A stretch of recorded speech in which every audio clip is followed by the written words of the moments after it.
What's up, gang? It's Chris Angel. That didn't even come out straight.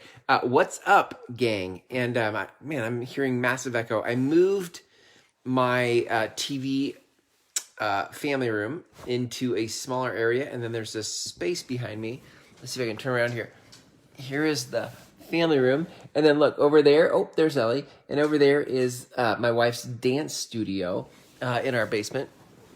But I'm hanging out here, getting used to the new TV room, and I thought I would go live here tonight for tonight's episode. So here's the topic tonight. I want to look inside of my life at the area of work, which is anything in business. I want to also look at where I've felt stuck and worried about things, and then how I had to shift my mindset to trust. So for a long time, let's just say this first. I love the idea of a calling. I love the idea that I am called to something, that I am in partnership with something bigger than myself. I think many people work for $1. Not many people work for a calling. And I have a calling. And I love that. I love it. And the minute you answer the call, if you have a calling, the minute you answer the call, off you go, and you are immediately inundated with doubt, concern, scarcity, worry, lack, all the things start just falling. And I think it's part of life's great design to test you, to see if you're willing to go the distance and do the work. But I'm not even sure I can pick one moment of my 20 years in business where I felt worried. There are too many to pick where I felt worried. Worried financially, worried for my family, just worried that I was on the wrong path. So many worries. And this is often called the dark night of the soul. There are many dark nights of the soul, I imagine, in an entrepreneur's life. But here is the turning point, right? What turned the corner for me was the calling, right? That I got into business for myself to pursue freedom, financial freedom, freedom of my time, just freedom. I got into business for that reason, and then as I went down the road, I was met with all of this worry. Now, in the face of this worry, I kept trying to figure out what you wanted me to say to you, right? In growing a business, I kept thinking, what do you want to hear from me?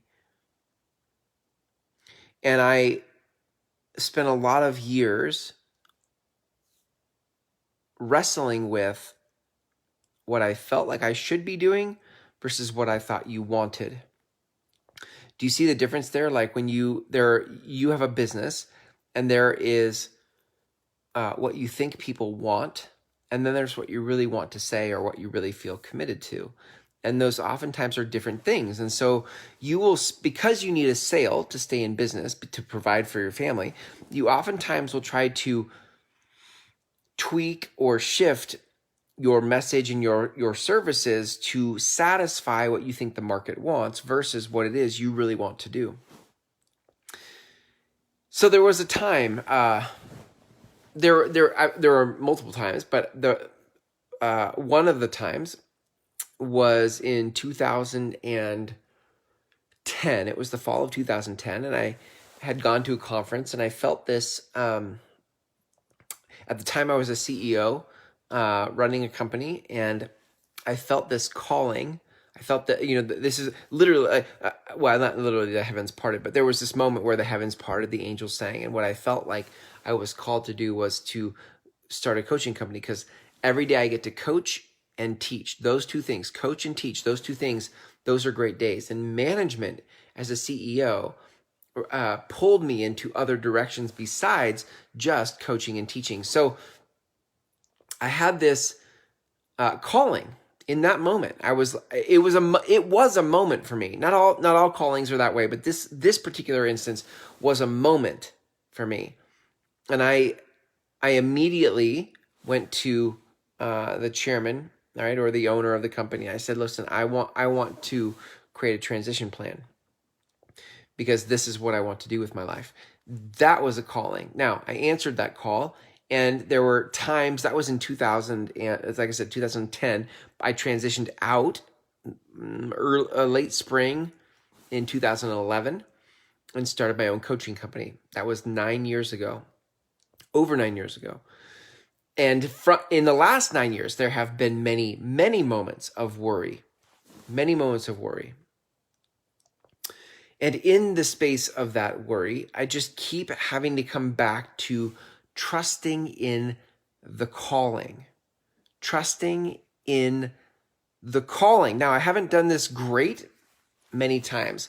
What I have done great is I have been persistent and I've stayed the course. Okay, I can acknowledge that. I've done that well.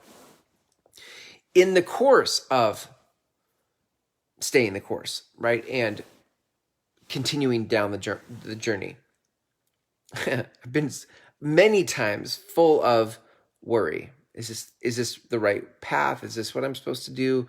All of that. And each time it's coming back to trusting. So what am I trusting? Well,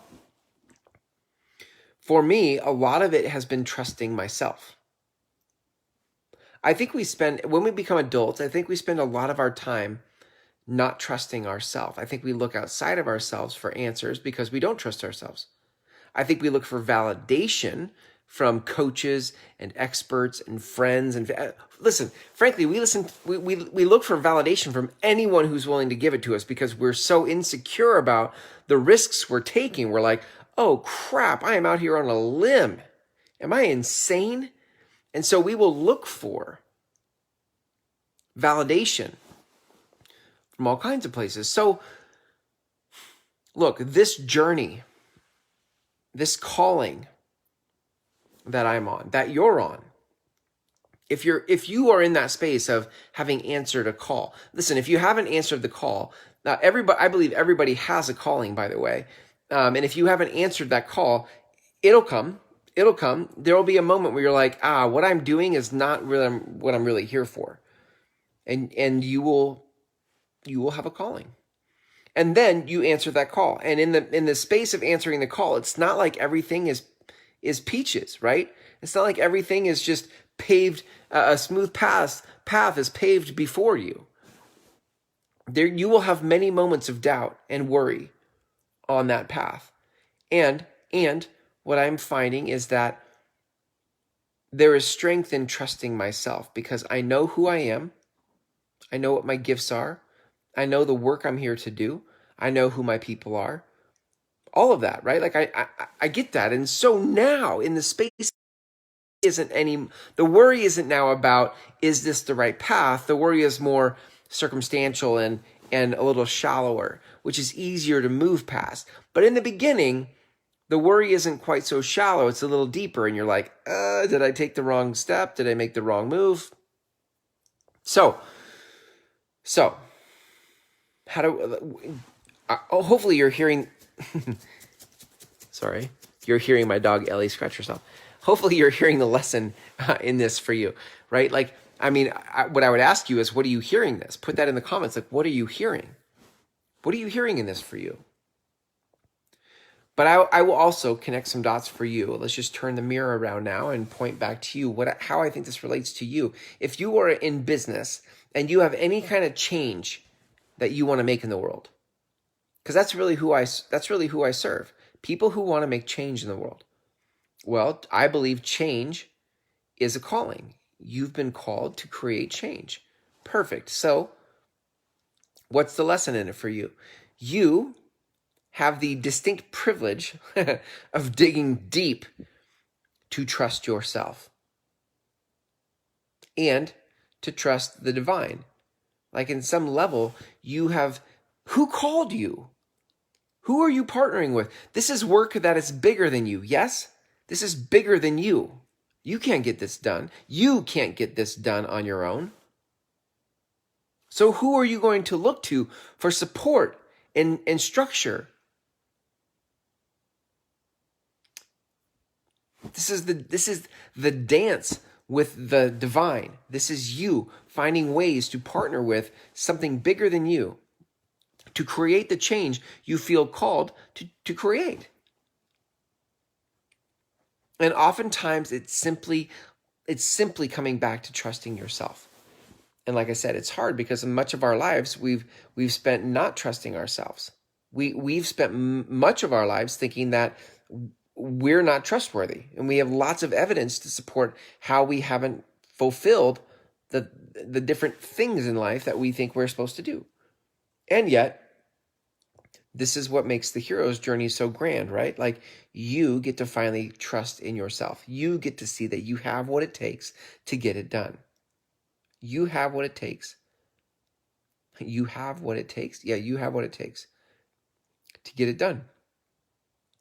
That's the lesson, gang. You have what it takes to get it done. Now, there are some skills that you can add. There are some perspectives you can add. If you'd like to learn more about how to take on those skills and those mindsets in order to complete the journey, then I have a program for that, right? Like, all of this starts with you really embracing the conversation you're here to lead, because ultimately change is a conversation. There is the way the world is, and then you're leading a conversation for how it can be different.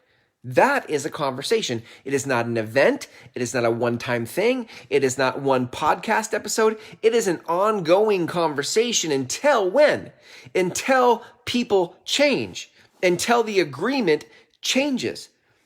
That's how this whole thing works. So marketing for coaches and healers is all about you leading a conversation until when? Until the conversation changes. So if you'd like help changing the conversation that you're here to lead in the world, I have a program for that. Like, literally 6 weeks of diving into what it is you're here to say to the world.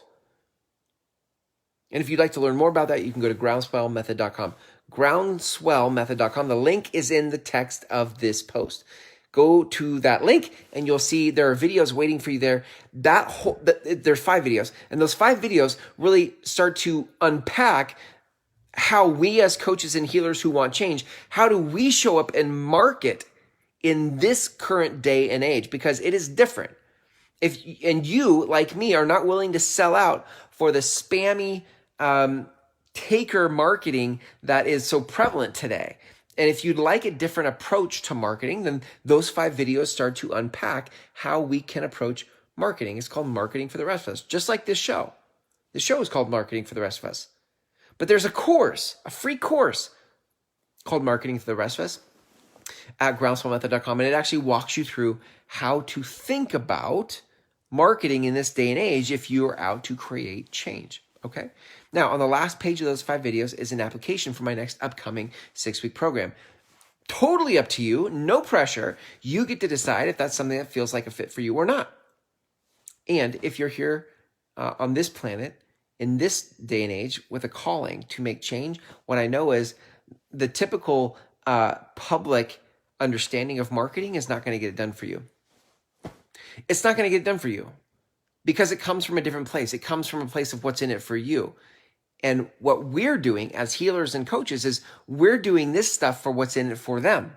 And if your marketing could get aligned to what's in it for them, then you would actually have a marketing approach that feels resonant and authentic to them and you. But if you don't embrace that style of marketing, then what you're left with is spammy marketing. So if you want to learn more about that, go to groundswellmethod.com. The link is in the text of this post. Thanks for hanging out with me here tonight in this episode of Marketing for the Rest of Us. Here's to you, gang. Until tomorrow, here's to you stepping into your calling.